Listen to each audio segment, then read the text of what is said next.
Warning, we are a spoilers podcast. At times we are also an offensive podcast. And we are most certainly a verbally explicit podcast. So if you fear for any of your delicate sensibilities, please back up now before you reach the point of no return. Alright, pussies, this is your final warning. We are cheap.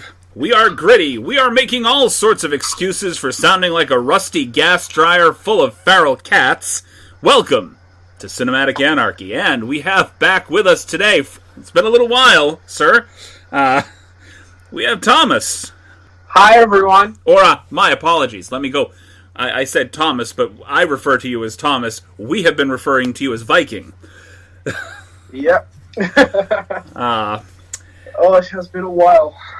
Yeah, it's nice to have you back on the podcast, even though it's a one-on-one episode. Hopefully we don't have too many silences. I've learned to fucking edit, so I can trim those down a little bit. Finally. Yes, finally. And today we're going to go ahead and discuss a newer movie that has popped up on Netflix. It came up around, I want to say, July of this year. It's a... Netflix for you, Prime Video for me. Prime Video for you, okay. Well, it was Netflix for us, so that was the exclusive arrangement in the States, is that we got it via Netflix. And damn Americans. I think there was one place out there that actually played it on the big screen.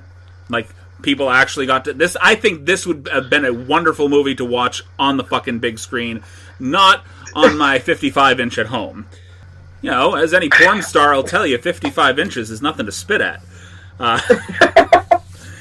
It's a lot to choke on. Yes, right. So, what we are going to go ahead and do is we're going to be talking about Gunpowder Milkshake. I'm going to read a very brief synopsis. We're trying to flesh things out a little bit more, make them a little bit more entertaining, and that's what the whole reboot over the past few months has been about, is rebooting and making things a little bit more fun.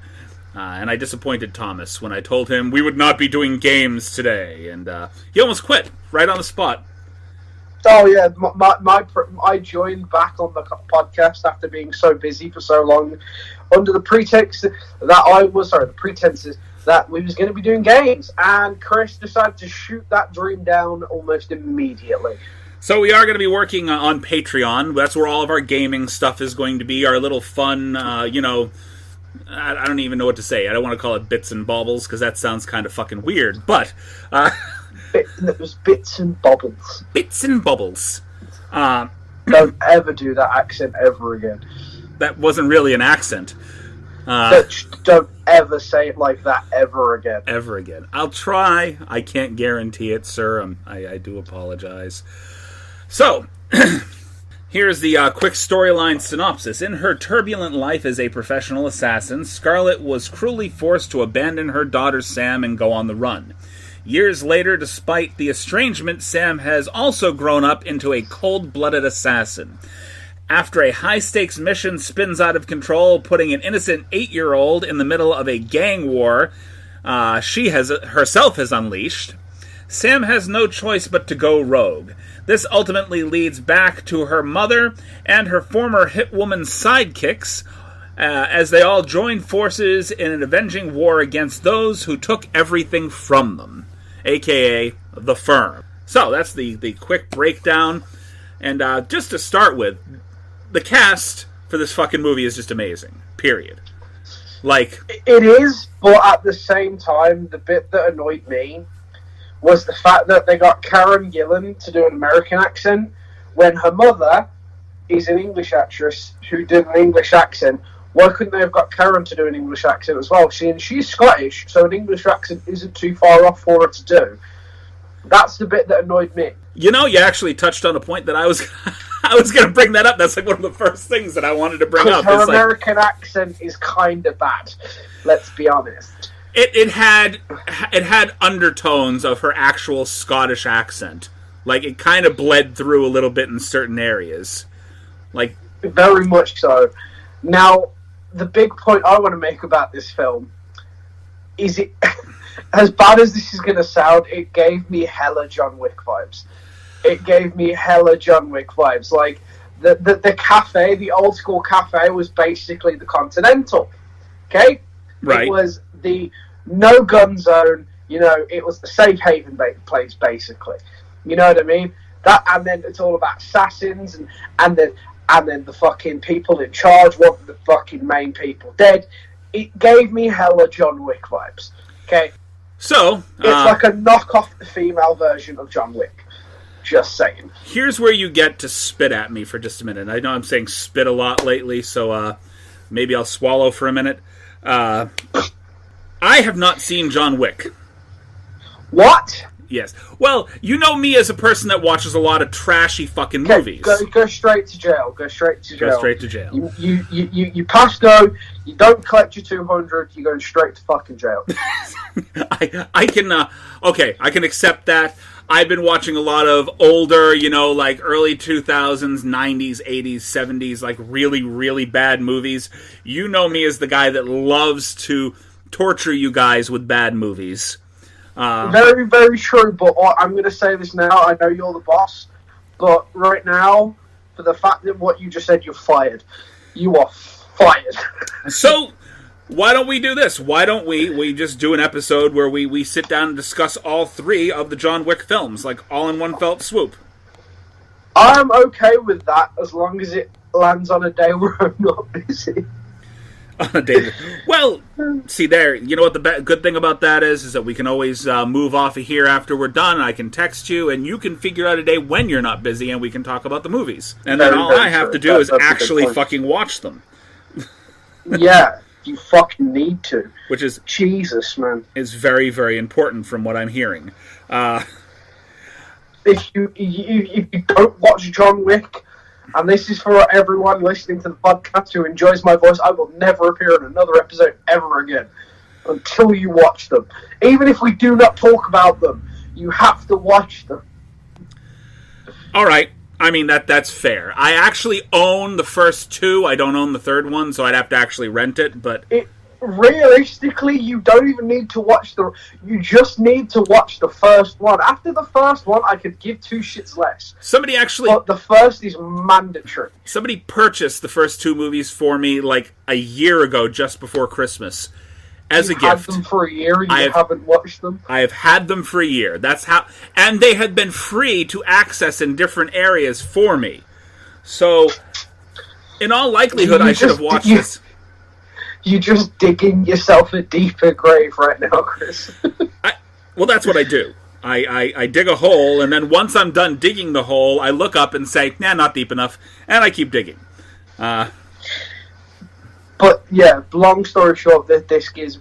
When you watch it, you'll understand what I mean. This gives me hella John Wick vibes. I've heard a lot of people say that it gives off John Wick vibes. Also, a lot of people have kind of likened it to, I think, Atomic Blonde, is what they've said. Well, it is. It's like the best way to explain this movie. It's like they gave the Spice Girls, because that's basically what they've done. It's like they've given the Spice Girls access to guns. That's basically what this film is. It's like they let the Spice Girls watch John Wick one too many times, and then they made a movie. That's what the vibes this shit gives me. I'm not gonna lie. This movie, from the get-go, gave me man-hate vibes. Never seen man-hate. No. It's not a movie. Just man-hate in general. Oh, it's a very feministic film, yeah. It's actually very much a badass women versus the patriarchy movie. It's a feminist film, let's be honest. It's a feminist film. And Miss B will have something to say about that, but it's true, it's a feminist film. There's not a single woman on their side, and there's not on the bad guy's side, and there's not a single man on their side. Is there? Well, there was initially. No, from the very beginning, you get the vibe that one man is on their side. Oh, I knew. I was going to say, that's the guy in charge of the firm. The one who deals with them directly. He's supposed to be the man on their side. This movie was so fucking transparent that when I saw how the mother and him and her were split up initially, and when I saw him holding her back, I was like, he's going to be the bad guy. That's the bad guy right there. I knew it. Oh, yeah. 100%. I think that Paul Giamatti... It wasn't a good movie. It was a decent movie. It was okay for what it was. And what it was is a movie that... It was a quick shoot-'em-up movie. That's all it was. It not a lot of substance. It's not a movie that deserves a sequel, but it's one of those movies where I can see certain people are going to want to see. I hate to disappoint you. There's already a sequel being made. I fucking knew it. It doesn't deserve a sequel. It doesn't. We get a sequel to this trash, but we don't get the trilogy film we needed from Hellboy. Some bullshit. It's fucking bullshit. Well, not for nothing, David Arbor dropped that fucking ball. Even Ron Perlman himself was like, no, I wanted to do a trilogy. Well, the problem with Ron Perlman doing a trilogy is they mishandled that second film so badly that it just... I mean, it's not a bad film, don't get me wrong. I enjoyed it. But they mishandled the marketing of that film so badly that there was no box office. It really just stunk. It tanked. Tanked bad. It tanked. That's one of those movies that we should discuss, period, because it's one of those things that it should have done well at the box office. It was a good movie, good concept. If people actually went to the box office to watch it, it'd have done really fucking well, because it was good. It was only when it got released to DVD, I believe it was, it was DVD for the time, that people actually watched it. And it was good, and people enjoyed it. Okay, so... to just kind of give you an idea of who stars in the movie, we have our lead actress, obviously, played by Karen Gillan. Her mother, played by Lena Headey, who is very well known for her time in Game of Thrones. Multiple films. Not only Game of Thrones, she also played the wife to King Leonidas in both 300 films. I want to say, she also made... If you're in your early 20s and before... most people are going to know her from Game of Thrones. You know, the 300 films. I don't want to call them in my early movies, 20s. But I'm in my early 20s. I thought you were like 40, man. You're not 40? No, because if I'm 40, then you're about 320. Touche and fuck you. You want me a dick about my age? I could be an asshole too. Then of course we have Carla the aunts, played by Carla Gugino. She's been Gugino? Gugino, better known as for the people who are my age and maybe a tiny bit older. She played the mother of Junie and I've forgotten the Carmen Cortez in Spy Kids. She was also one of the lead characters in what is the name of that movie now? That's going to bother me. My brain. I'm sorry, I've been at work all day. We're not talking about your porn fetishes, Chris. Talking about movies that they've been in. Yeah, she has never been in porn that I know of because I've watched plenty. Incorrect. Incorrect. I've found it, trust me. She has. No. Anyway. No, she has. She was in The Watchmen. Yes, she was. She played the mother. She was in The Watchmen, and that's not the movie that I was trying to think of, though. I'm giving myself a headache because I should remember. Stop trying to think about it. Stop trying to think about it. Okay, you're just going to hurt your head more. Okay. Well, that's not going to happen. I'm going to continue to hurt my head. Then we had the other aunt, Florence, who was played by Michelle Yeoh. Oh my God, Michelle Yeoh. Yes, right. I know her better for her roles in Crouching Tiger, Hidden Dragon? Crouching Tiger, Hidden Dragon was a really big one for her.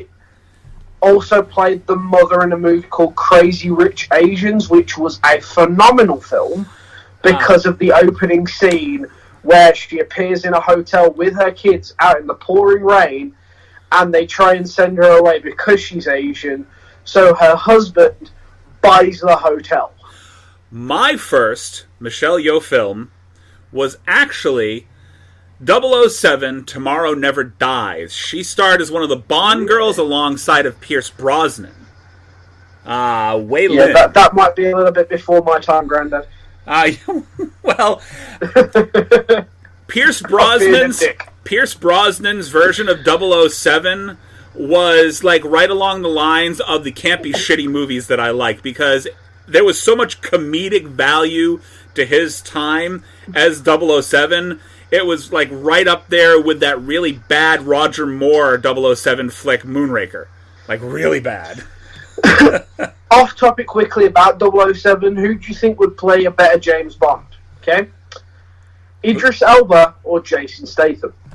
Who do I think would make a better James Bond? Idris Elba or Jason Statham? I would say Statham has the acting chops. Not the acting chops, but the action chops.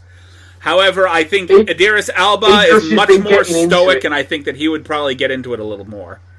He's been getting a little bit more into his action. Like, if you've seen Hobbs and Shaw, where he goes up against Dwayne and Jason, yes, in that movie, he really pulls off the acting for the action in that, like, really fucking well. That's why I'm kind of leaning on him. Almost like it was natural. You know what I just realized? We're looking at Michelle Yeoh as the one of the other aunts. We haven't quite gotten to the third aunt yet, but I brought up her IMDb page, and right now, Avatar 2 and Avatar 3 are both in post-production, and they're filming a 4 and 5. Do we need that many? Avatar did that well at the box office. They are definitely going to be making multiples of that film. It's just going to take them multiple years to do it until the technology to make those movies becomes so easily accessible that they can do it within a year. Sounds good to me. Because you got to think, when did they start filming the first Avatar movie, and how long did it take them to get it all ready to be released? That first movie took forever to get released. Like, it took a long time. And when did it come out? 2012? That's a good question. You're asking me kind of on the spot, and I don't have that information up, but I'll check it out. Because if it is 2012, then we're nearly on the 10-year mark of when the first one came out, which means it's taken them 10 years and more to get the second one released. The original film, Avatar, was released in 2009. 2009, so it's been over 10 years. Right. It's been, 12 years, I think it is now? 12 run? Yeah, 12 years. 12 years. And they still haven't released the second one. That just shows you how much fucking time and effort they're actually putting into this fucking movie. Oh, yeah. No, I mean, this, Avatar... Because there's no way this has gone on a back burner, because there are people who really want the second one. There's no way this has gone on the back burner. Avatar was one of the highest grossing films of all time. And it was. It was phenomenal. The fact that they have rocked out the next, like fucking 4 installments of the franchise that quickly shows you that they're trying to bank off of it before it's buried so deep that nobody even knows what the hell it is anymore. They need to hurry up and get the second one released, because if they wait any longer, it's literally going to become one of those ones that by the time I'm 30, we'll get the second one if they take as long as I think they're going to take, which means it's going to be one of them ones where it's like, fucking, I'm going to be explaining it to my kids, and it is not going to go down well, because the way the generations are going lately, they're not really interested in movies anymore. They're more interested in what's on their phones. Avatar 2 is scheduled for a 2022 release. They don't have a specific day. So next year. Next year. Which I hope happens, because I will actually go to the box office to watch that bitch. I'm curious if they're going to try to release them 1 year apart, the next 4 installments. I don't think they'll do that. It might be a 2 years part. What? Because here's the thing, because it keeps the fans eager then, you know what I mean? Yeah. They don't release them year after year. It's going to be one of them ones where people are just going to expect it for another year. The thing that I'm thinking right now, though, is if they try to release that movie and it's fucking pure shit, then they've also already pretty much finished the other 3 movies. It's like, well, that was box office trash. Now we got 3 more movies. What are we supposed to do with them? I don't think the second one is going to be trash, because I feel like with the amount of time and effort that they're putting into this film, that it's one of them. It's like it can't be bad because of what they're doing. Like, this is probably going through extensive people rewatching it. They're getting specific fans to come in and go, test watch this, tell us what's good, tell us what's bad, you know, sort of thing. You know how long it took to get the New Mutants movie out there? Go on, how long? Right. It took a while. If you watch the pre-production hell that it went through, and then the post-production bullshit that it went through, and then COVID hit before it could really get a release in theaters, and so they kind of pushed it off and pushed it off and pushed it off. And when I finally got to watch it, I was like, wow, this was really bad. Like, horrible. I did not like New Mutants at all. I've not seen it, so... It was Marvel's first shot at doing, like, a horror film. No, if you really want to put a film that went through hell and extensive time and effort to get released... Right. We're going to go on this one. Ryan Reynolds' Deadpool. That took him for... That literally... that wasn't even going to get released if someone didn't release that test footage. That test footage was a concept. It was never meant to be a film. Yeah, he was never meant to actually have that based off of the shit... Oh, the version from, the Wolverine Origins movie? Which has now been dubbed canon, by the way. Just saying. How do you have a merc with a mouth that doesn't have a mouth? Very true. But that was the whole point. In that film, I think it was more the whole point of Wade Wilson before he went through his surgeries. You know what I mean? He was the talkative one. He was the dick. He was the Wade Wilson we know. He wouldn't shut the fuck up. So, before I drag us kicking and screaming back into the actual, thing that we're supposed to be talking about, Gunpowder Milkshake, I just want to say one thing. Picture Ryan Reynolds in the Wade Wilson makeup. I'd still fuck him. Wrap your mind around the idea of him being a revamped version of Freddy Krueger. I'd still fuck him. No. So you know that shit movie that we got for Freddy Krueger, the Nightmare on Elm Street reboot that they did? Please don't. Yes. What I'm saying is, I think that they needed somebody a little bit more like Ryan Reynolds to do that kind of role that had that kind of snarky-ass fucking attitude. Little creepy, little snarky. No, they needed his attitude, but they needed the more creepy figure. You know who but either way, I'd still fuck Ryan Reynolds. I'm a straight man. Bear in mind, guys, I am a straight man. But Ryan Reynolds, there is something about him that makes most men, if not all straight men, have a bit of a twinkle in their pants. I'm sorry. I'm saving that one little gay moment for Momoa. So, Ryan Reynolds. Bullshit. If Ryan Reynolds appeared at your front door right now and said, "I will make out with you, you just have to show me you got a boner," your dick would be erect by the time you open the door. I'd be like pushing him out of the way. Did you bring Jason with you? Because if not, you need to leave. That's bullshit. Bullshit. Do you smell that too, guys? Yeah, I smell bullshit. That's a little... No. Anyway. Next, Annie Anna May. Also better known as the actress Angela Bassett. Right. Bassett. Angela Bassett as Auntie May, or Anna May. Phenomenal actress. Also known, and most people will know this from Black Panther, she plays Black Panther's mother. That's right, isn't it? I did not even think about that. She's also in a TV show that I'm currently watching. She's, I think it's just 911 is the name of the TV show. And she actually plays a pretty badass cop in that show. But she's been in all sorts of things, from Olympus Has Fallen to the movie Contact. She was in Strange Days. She's actually in the middle of filming the sequel to Black Panther right now, Wakanda Forever. She is, yes. She's always kind of been an amazing actress, so... Oh, she's a phenomenal actress. And, of course, we have as our lead bad guy, Mr. Paul Giamatti. I actually don't like him as an actor, period. I think he's a dick. So you're catching him in the wrong movies if you don't like him as an actor.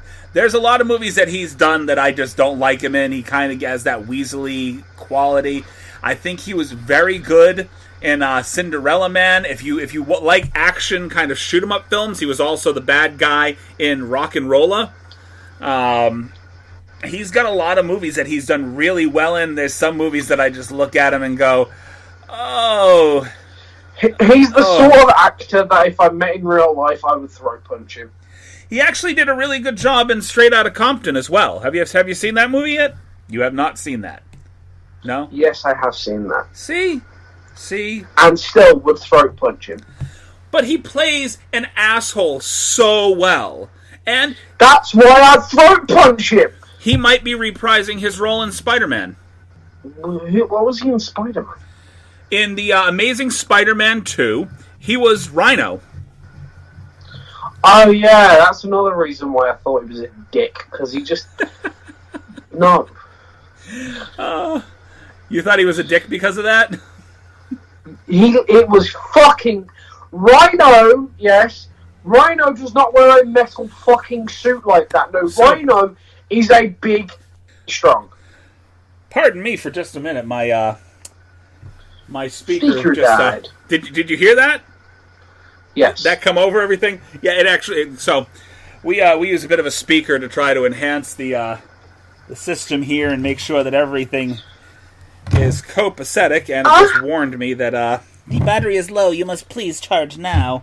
And of course, I don't have any of the wires for it. So we're gonna very quickly talk about Paul Giamatti here. He's a dick. I hate him. Do you think he's a piece of shit?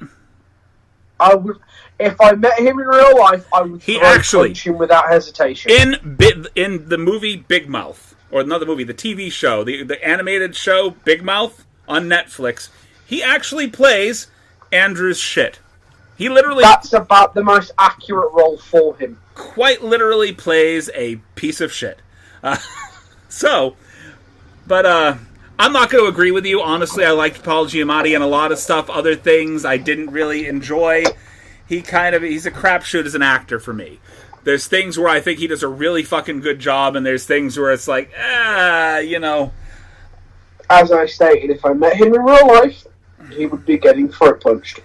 Without hesitation. He has a decent singing voice. Huh? He has a decent singing voice. Not when I'm done with him. No? I have no fucking vocal cords. Oh, you're getting violent tonight. Okay. Well, now that we're talking about throat-punching Paul Giamatti, we may want to move on just a little bit here. I like Ralph. He's a good actor. I like him. Except for the fact in this movie where he's an English actor trying to do an American accent again. Don't like it! Okay. Of course, rounding out the cast, there's only really 4 other people that I really feel stood out in the movie, and that is that one scene, that first really big fight scene that you see with Karen Gilliam. You have basically the fucking 3 Stooges that are originally sent after Karen to go and basically take her down and kill her. You have Yankee, Shocker, and Crow. These 3, basically, I call them just 3 Stooges. Yeah, who get their... The 3 fuck-ups. Who got their asses handed to them, and then didn't learn any better, and tried to kick the shit out of her again, after some random fucking Dr. Ricky paralyzes her arms. The 3 members of the podcast who would know with us. Yeah. So before we really get into the actual movie itself, we're going to go ahead and take a quick break, and we're going to basically let our sponsors have their words, and we will be right back. Alright, so basically our movie here, it opens up on a flashback to a diner. Basically the diner that opens and closes this movie. Where we have 12-year-old Sam, and she learns that her mother is an assassin, and that she is skipping town after a job that has gone horrible. Basically, these men come to kill her at the diner. She kills them and escapes, leaving her daughter behind with Paul Giamatti, who is the head of the firm, the company that she worked for and has been doing her job. Her assassinations. So, I've actually been noticing a trend in a lot of movies lately. There are a lot of female-driven movies about assassinations where it is a woman who is hired by a company or a gang or whatever that is comprised of all men. So basically the one female assassin in a world of all men that she now has to fight back against because she screwed up somehow. Yeah. So that's how our movie opens up. I'm not sure how much I enjoyed really any of this from point A to point B. There was a lot of creative... If we take it into the perspective of there's not just point A to point B, we have point A, point B, and point C. Okay, let's put it that way. We have the beginning of the film, the middle of the film, and the end of the film. Between points B and C are where I thought the film was decent. But from point A to point B was kind of slow, in my opinion. I think that, of course, you have her being, you have like 15 years later, they basically focus on Sam. She's now working for Nathan at the firm. That's Paul Giamatti's character. And he sends her to basically go stock up on new weapons. She screwed up a job herself. This is a big discussion. They don't really tell her how badly she screwed up on this particular job, but there's this whole discussion about her having to get new weapons and kind of get clean weapons. Which is the bit that makes me kind of laugh, because she's supposed to be this professional assassin who's been doing her job for many, many years. You'd think her knowledge, her logic would have been, whatever guns she's using, get rid of them and get new ones immediately after. But in the film, when Nathan, or Paul Giamatti's character, tells her she needs to get new guns, her response was, I've had these guns for years. Right. Basically opening up to be tracked. If you're a professional assassin, you're getting new guns on a regular basis because of the fact of then you can't be traced. That's absolutely correct, and I definitely get what you're saying there. I don't know why she felt the need to, I don't know if it was sentimental, if these were weapons that she had inherited from her mother. But as you know, if you've seen plenty of these assassination movies, you can only plan so much, and one small thing that you didn't plan for can fuck up the whole situation. Basically, she goes to get new weapons to go start a new job. She goes after this guy who basically stole a bunch of money from the firm. Or I don't know if it was from the firm or it was from the Russians that the firm is working with. It looks like. The money that was stolen was from the firm, but it was the person who stole the money was basically someone who worked for the firm under their alias part of it, where they were a legal business. Right. You know what I mean? Like the firm had obviously their undercover version where they were a legal business, and that's where this person stole the money from. So basically the firm's laundering money for other people. Yeah. Yes. This is where, of course, the aunts come in. Basically, she meets up with the three aunts, Madeline, Florence, and Anna May. Anna. I love her name. Anime. I love that her name's Anime. Yeah. And didn't catch that. That's actually quite good. It's I think it's interesting that their entire weapons depot is built out of a public library. I like the way they give her the guns as well, because they don't tell her what guns she's getting. No, they just start handing her books saying you're going to need these, and these. Right. And then, of course, Madeline hands her an Agatha Christie. And she's like, Agatha Christie? Yeah, for reading.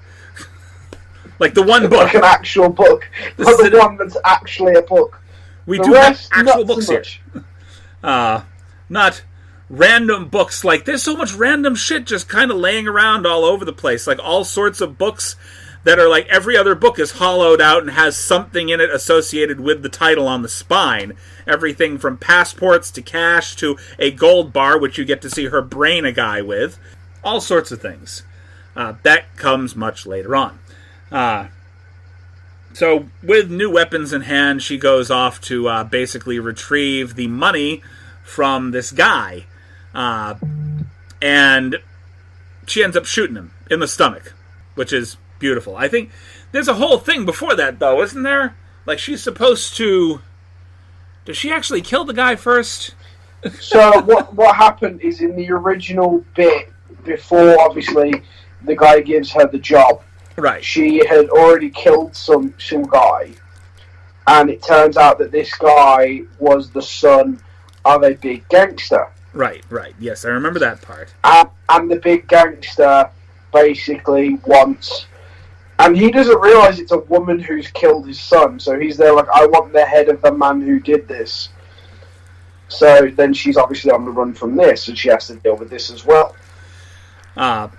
That's right. So she does end up killing this... Well, not killing him initially, but she does end up shooting this guy to retrieve the briefcase full of money, at which time she realizes that she's basically sentenced this little girl to death because they're holding her ransom to be able to get this money.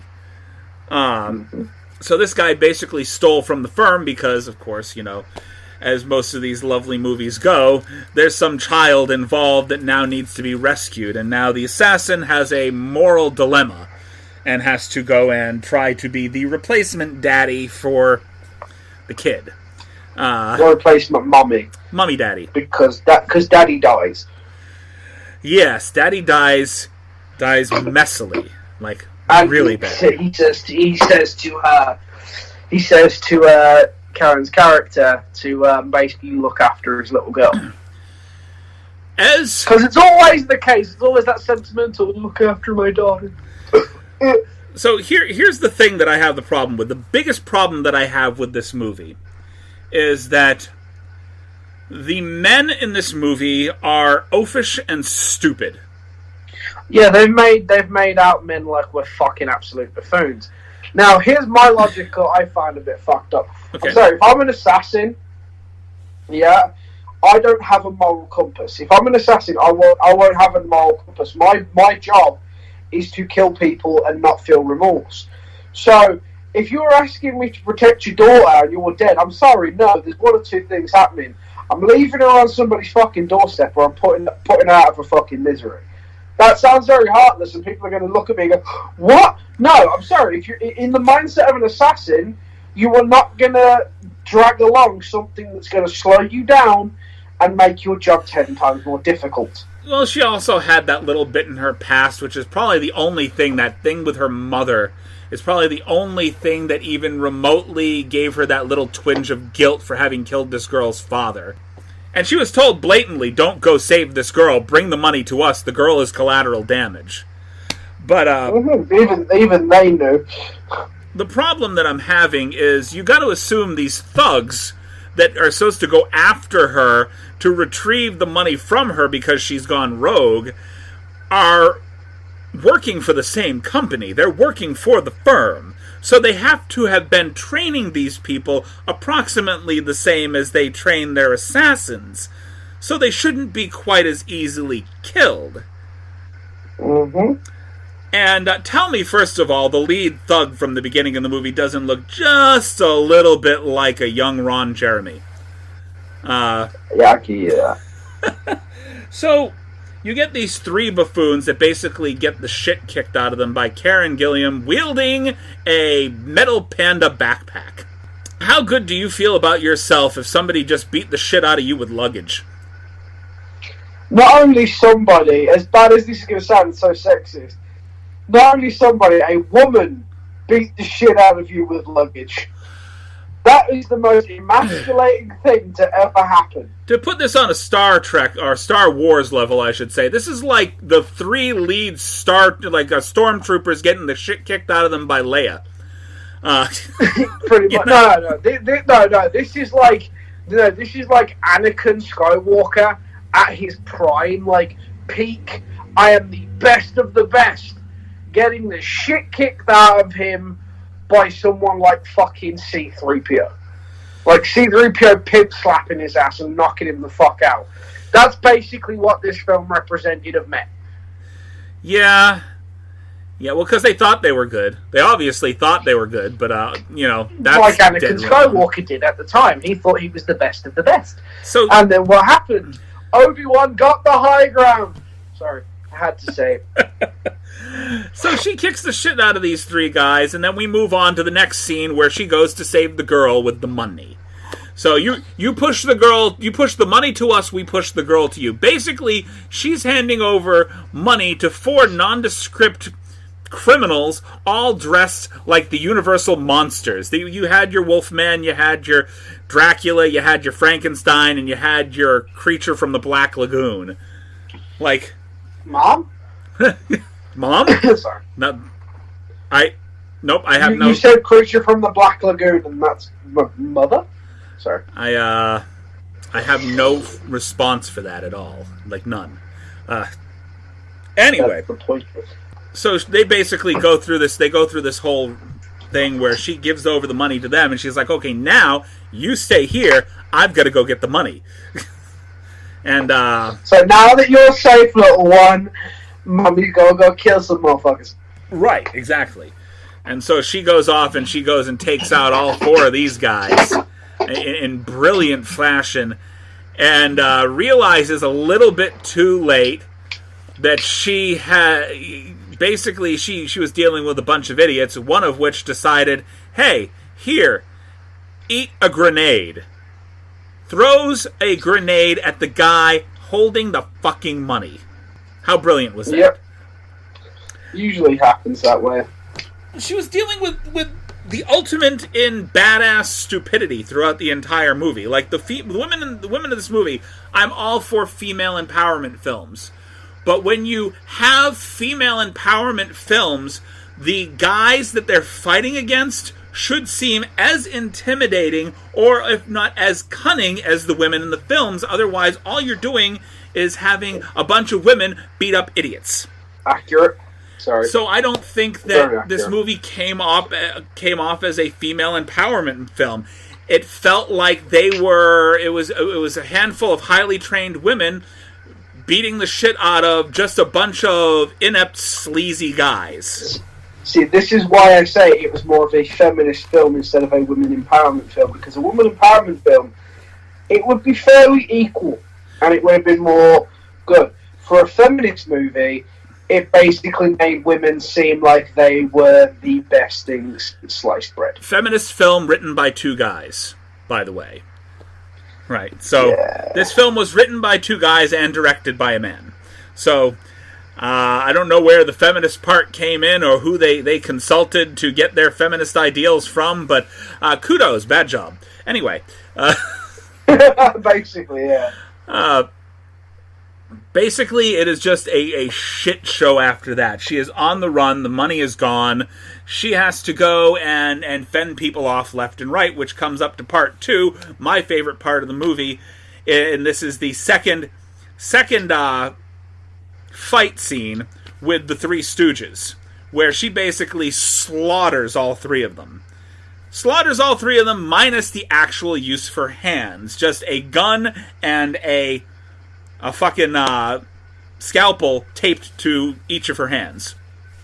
See, I will give Karen Gillan this, that she has gone to this extent of an actress where the only real thing we ever really saw her in, where she got her start, really, was Doctor Who.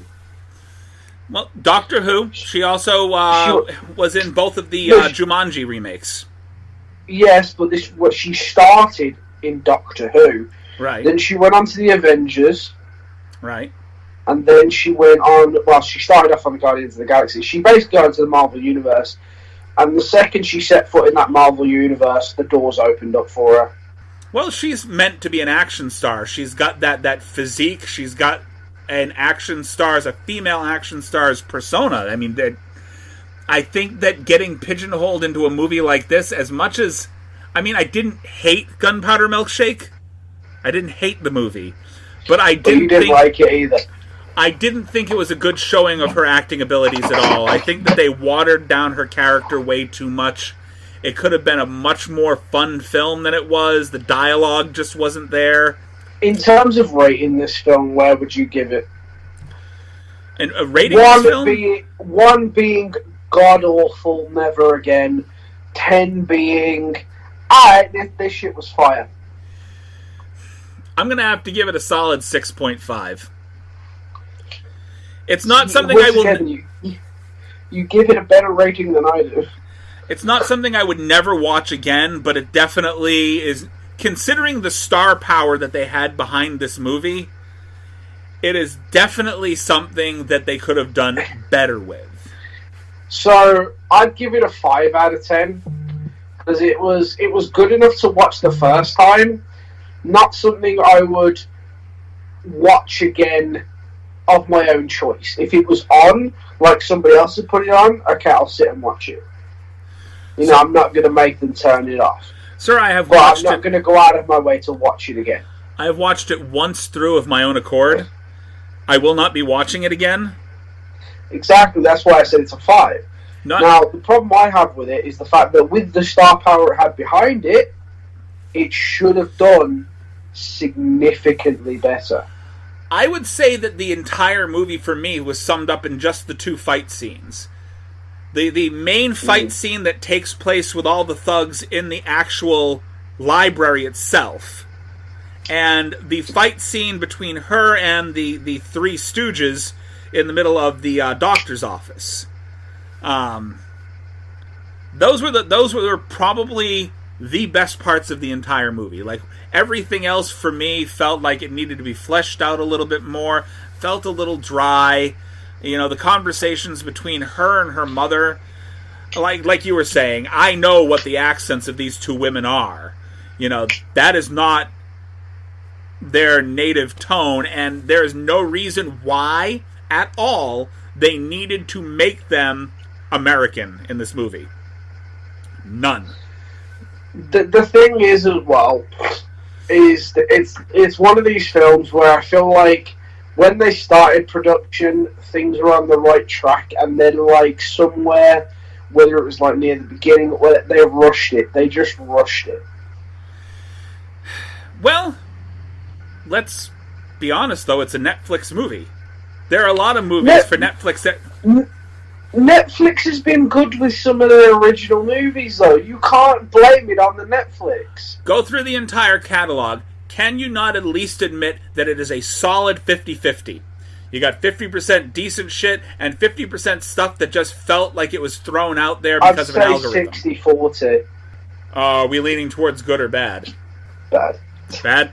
60-40 on the bad side? Okay. So you liked far less than I did.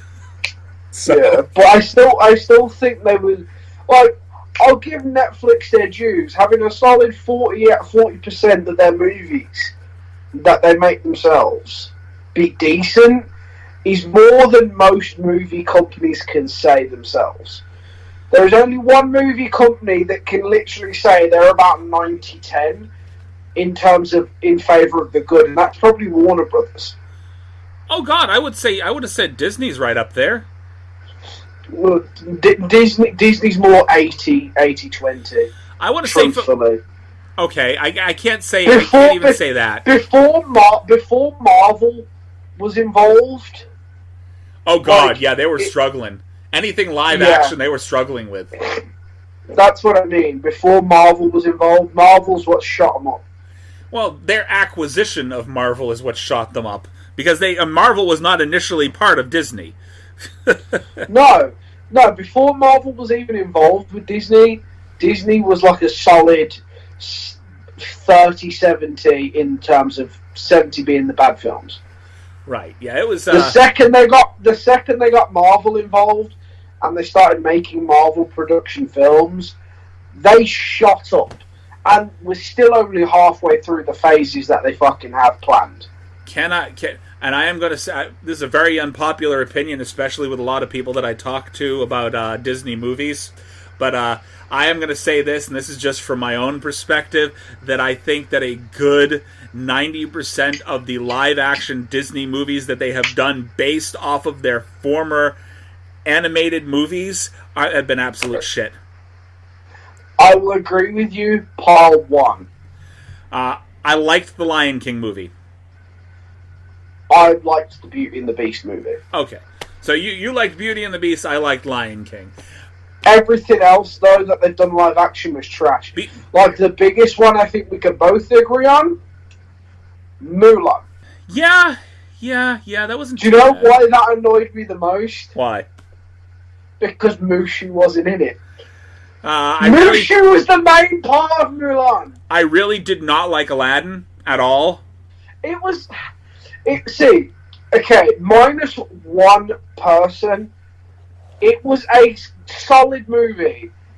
My biggest issue, and it can't be helped, Will Smith, I love him as an actor. I fucking love him. The songs that they did were amazing. But there is only one true genie. Right. It's the same reason why the second Aladdin animated movie did not work. Was because there was no Robin Williams. Exactly. Wait, was that the second or the third one? I think it was the third. No. I think it was the second one. I think the second one they didn't have Robin Williams. They brought him back for the third one. Either way, it was one of them ones like Robin Williams. Well, obviously they couldn't help it because well before the time of filming that movie, he'd already passed. But like, if they could have got him in, if he was still alive and they could have got him in, that movie would have done so much better. Right. So, just so I can help you get some sleep, Thomas, because I know it's very late for you over in the UK, I'm going to go ahead and just knock out the last bit of this movie. First of all, fight scene in the library, absolutely amazing. It's the everybody comes together, the aunts, the mother, the daughter. They all come together to basically fight off this just massive amount of thugs that the firm is throwing at them. You have the fight scenes with Angela Bassett and the hammers. You got the minigun, being wielded by Carla's character, and then of course Michelle Yeoh, who has this badass mastery of fucking chains, right? Basically choking guys out and kicking the shit out of them. For some reason, watching what's her name again? Use the minigun. Right. My brain kind of gave me flashbacks to that one scene in Pirates of the Caribbean where the midget has the rocket launcher. I can't help it. That's all I can think in my head for some reason. Well, because she was like the most like. She was kind of like the sweetest one of the three. She's the one who looked like she had no violent experience whatsoever. She looked like if Annie Potts from Ghostbusters had decided to pick up one of the backpacks and go out, the proton packs and go out and fight along with them. She had no business doing it, but she did it anyway, sort of thing. That's what she looked like. And then she let her hair down. She's like, put on these headphones because it's going to get a little loud. And then it was fuck all, and she was taking out people left and right.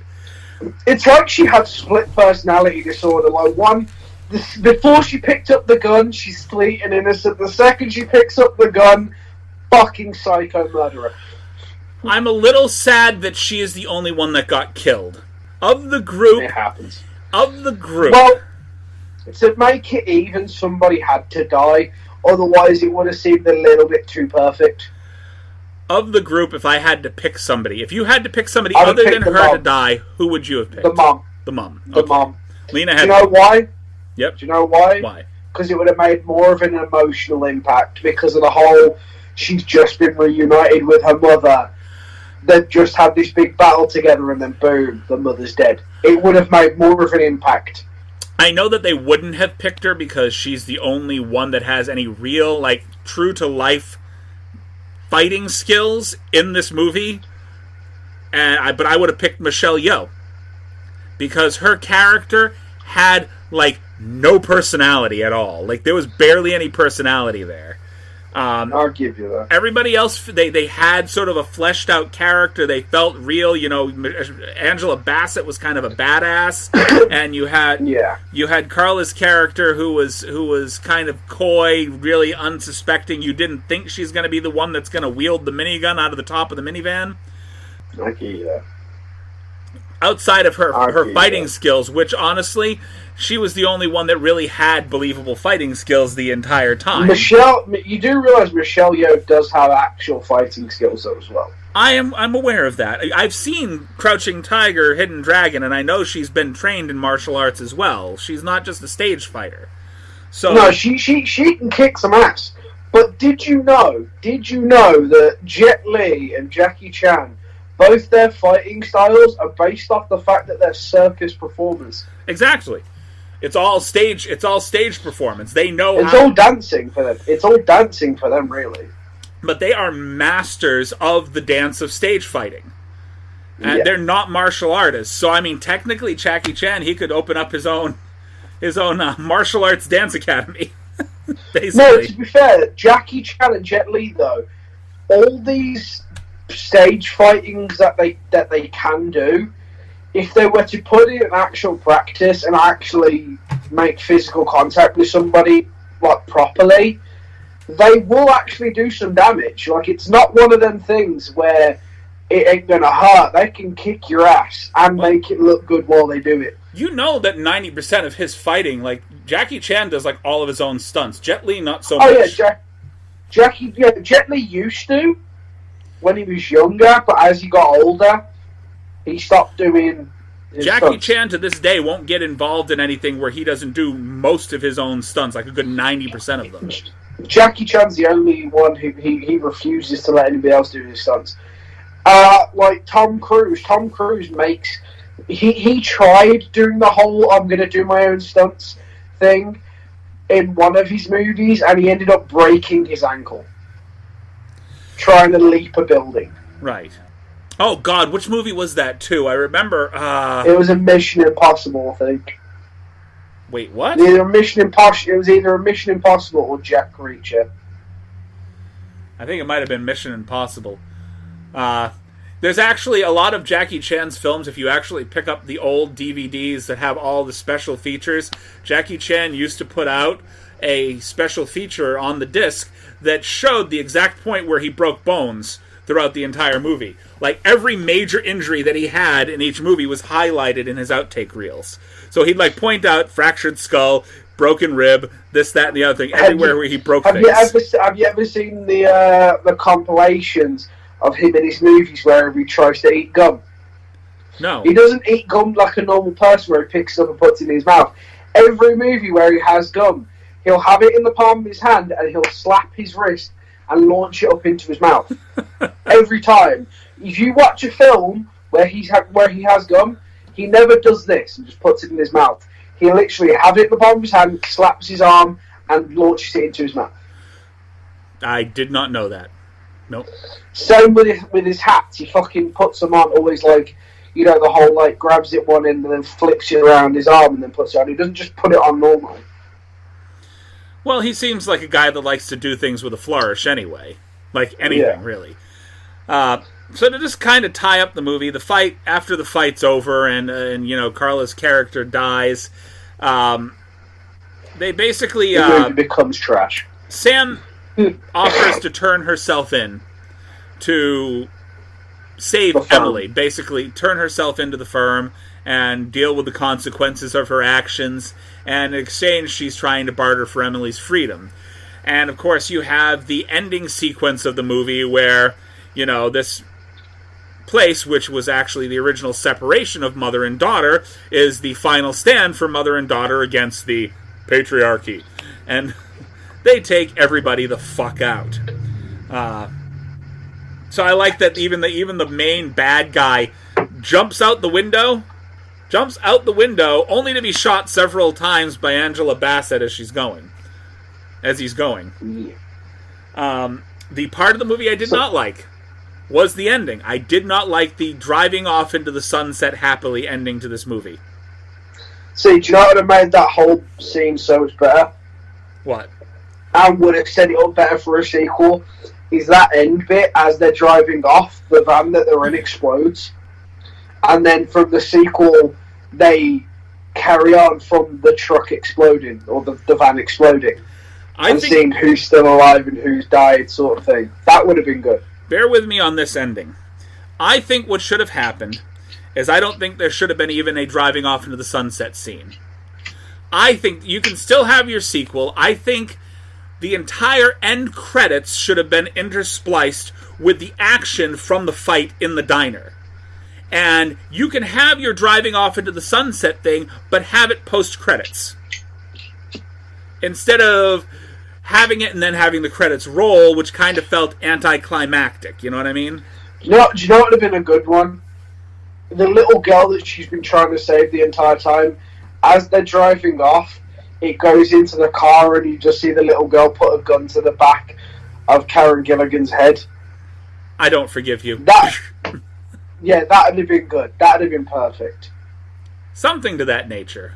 It gets rid of Karen Gilligan's character and sets the whole film up for a whole what the fuck just happened for the sequel. Or even after all of that, the mother being a double agent and having been working for another group, and she needed them to take out the firm. Or is the real head of the firm. Something and she was just trying to take out certain underlings who thought they knew everything. Or was looking to become the new head of the firm. Basically take out the patriarchy and become the head where the patriarchy used to be. Exactly. And being like, I can't have loose ends. Bang, bang, bang, bang. Bang, bang, bang. Bang, bang.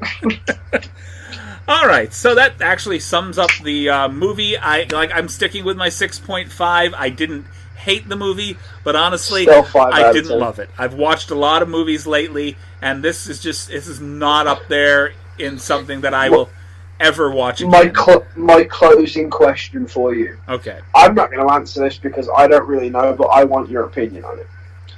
If you could recast this film, like anybody in the film you could recast, who would you recast?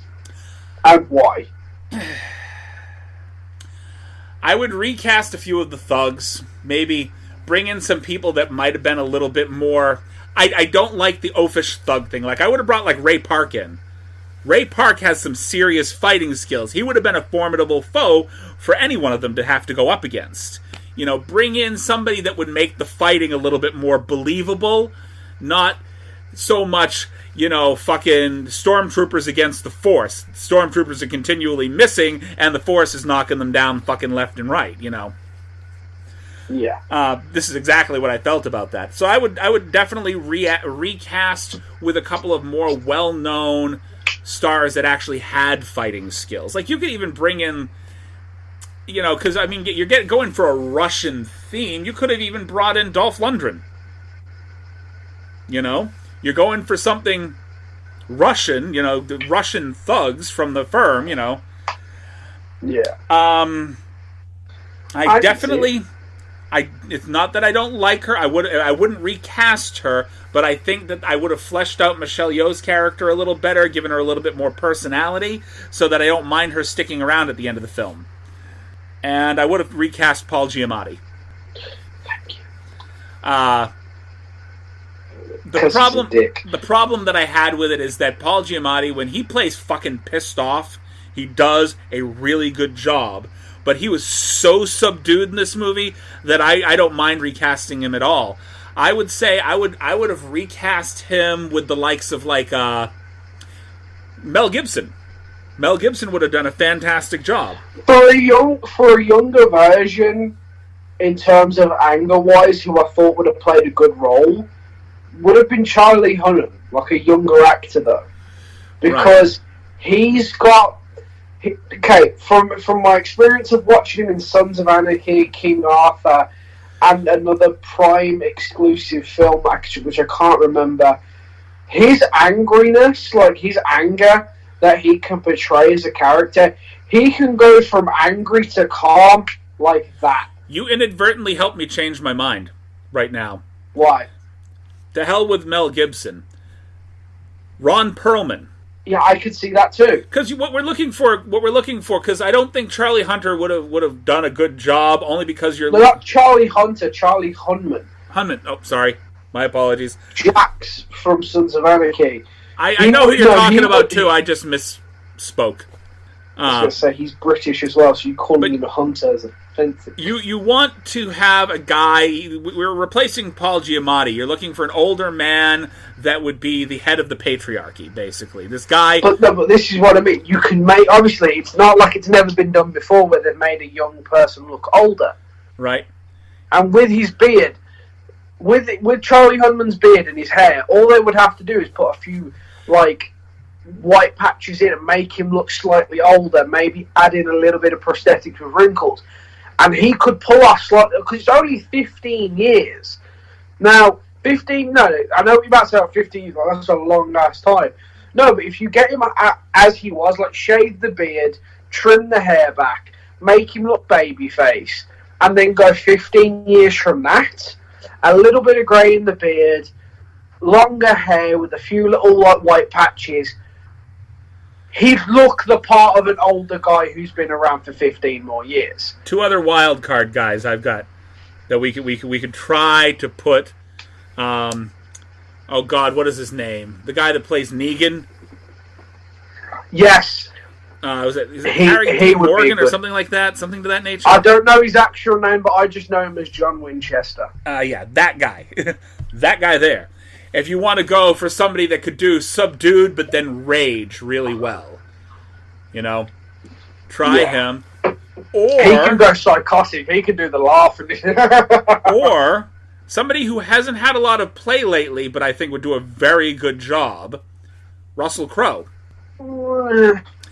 If he could channel the same energy that he had in, Man with the Iron Fists...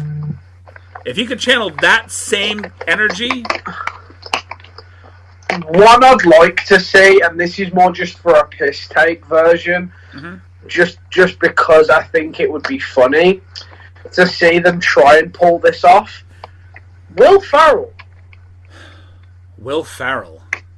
The reason why, just to see him try and pull off an actual serious role... I think that as a bad guy. He's played a bad guy once before, and he did such a horrible job, huh? In Zoolander. Yeah. Oh my God. But him trying to be serious. He also played a henchman in Austin Powers. No, Fez, that guy. Oh, both of my legs are broken. I will try to stand. Nope, they are both broken. Yes, they are. Yeah. Exactly, I